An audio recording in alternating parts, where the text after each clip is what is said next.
Hello, welcome to Subha Adukkalai. நான் உங்கள் சுபா கந்தன். இன்றைக்கி நம்ம வீடியோவில் வெங்காய சட்னி, ஈஸியாக செய்யக்கூடிய வெங்காய சட்னி பார்க்கலாமா? வாங்க, அதுக்கு தேவையான பொருட்கள் எல்லாமே இப்போ நம்ம பார்க்கலாம். இப்போ நான் ஒரு கடாயில் எண்ணெய் ஊற்றிருக்கேன். இது நீங்கள் கடலெண்ணெய், நல்லெண்ணெய் எது வேணாலும் எடுத்துக்கோங்க. இதில் கடலைப்பருப்பும் உளுந்தம் பருப்பும் ஒவ்வொரு டேபிள் ஸ்பூன் நான் இதை எடுத்திருக்கேன். இதை நல்லா வறுத்து எடுத்துக்கிடணும். ரொம்ப கருகிராமல் மொறுமொறுப்பாக இருக்கிற சிவந்து வர்ற அளவுக்கு வறுத்துக்கோங்க. இப்போ இது கூடயே வரமிளகாய் சேர்த்துக்கலாம். வரமிளகாய் நான் ஒரு 5 நம்பர் எடுத்திருக்கேன். அது காரத்தை பொறுத்து நீங்கள் இதை எடுத்துக்கோங்க. இதில் ஒரு பிஞ்ச் அளவுக்கு சீரகமும் வெந்தயமும் எடுத்திருக்கேன்.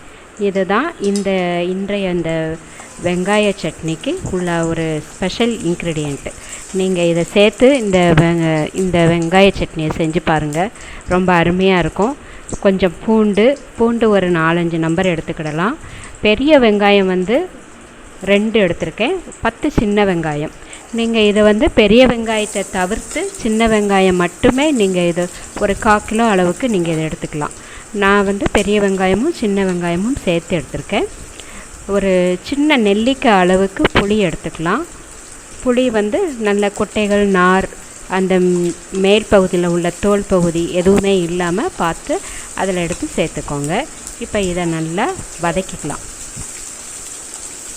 வெங்காயம் நல்லா வதங்கணும். நல்லா நம்ம தாளிச்சிட்டு மறுபடியும் நம்ம வதக்க தான் போகிறோம் இந்த வெங்காய சட்னியை. இருந்தாலும் இப்போ இதை நல்லா வதக்கிடுங்க, இல்லைன்னா வெங்காய வாடை வரும்.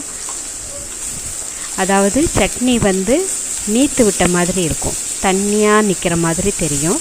அதனால் நல்லா வதக்கிக்கோங்க. இது ஒரு சிம்பிள் ரெசிபி தான், எல்லோரும் செய்கிறது தான்.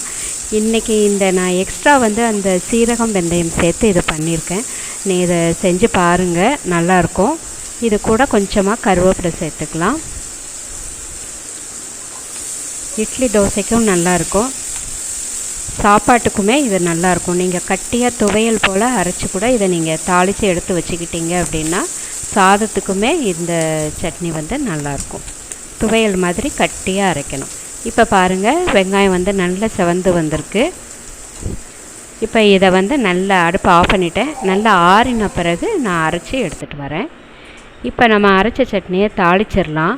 நான் அந்த வதக்கின பாத்திரத்திலேயே நான் மறுபடியும் கொஞ்சம் எண்ணெய் சேர்த்துருக்கேன். எண்ணெய் கொஞ்சம் அதிகமாகவே சேர்த்துக்கோங்க, அப்போ தான் நல்லாயிருக்கும். இப்போ நான் கடுகு உளுந்தம்பருப்பு போட்டு தாளிச்சிருக்கிறேன்.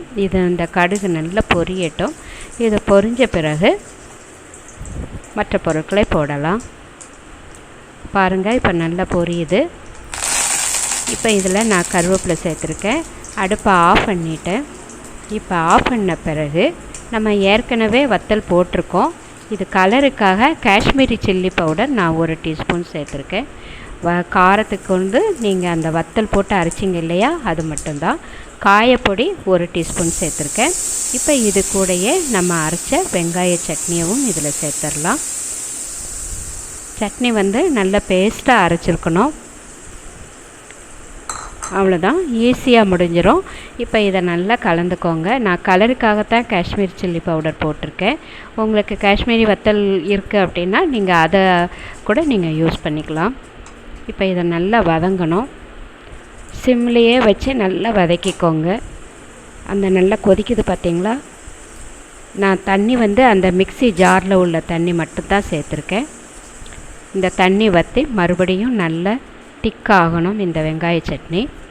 இது நம்ம கடைகளில் வெங்காய சட்னி, சிகப்பு சட்னி, தக்காளி சட்னிலாம் வச்சுருப்பாங்க. அது தண்ணியாக வச்சுருப்பாங்க. அதனுடைய வீடியோ நான் அது வேறு, அதையும் உங்களுக்கு போடுறேன். தக்காளி சட்னி வீடியோ போடுறேன், பாருங்கள், அதையும் பாருங்கள். இது கட்டி சட்னி, தண்ணி சட்னி அல்ல, கட்டி சட்னி.